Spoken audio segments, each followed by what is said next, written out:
পুচকি পুচকি, কি হয়েছে মা? এই পুচকি হোলি তো চলেই এলো। হ্যাঁ মা, হোলি তো চলেই এলো। তাই তো আমি তোর জন্য কত কিছু এনেছি। তাই মা, কি এনেছো দাও? দাঁড়া দাঁড়া দিচ্ছি। পুচকি এই নে 3 প্যাকেট রং। 3 প্যাকেট রং? হুম, আর একটা পিচকারি। ওয়াও মা, পিচকারি।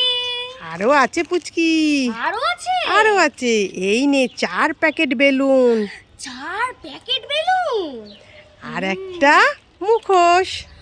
ওয়াও মা, মুখোশ। এইটা তো আমি অনেক দিন ধরে চাইছিলাম। তাই আমি এনে দিয়েছি তোকে। পুচকি ওই যে বেলুনগুলো এনেছি না, হ্যাঁ। রঙগুলা জল করে পিচকারি দিয়ে গোল গোল করে বেলুনগুলো ফোলাবি বলের মতন। আর যেই লোকজন যাতায়াত করবে, তোকে কেউ রং দিতে আসলে তাদের গায়ে ছুঁড়ে মারবি। ঠিক আছে মা, ঠিক আছে। খুব মজা হবে পুচকি। হ্যাঁ মা, খুব মজা হবে। পুচকি হ্যাপি হোলি। হ্যাপি হোলি মা।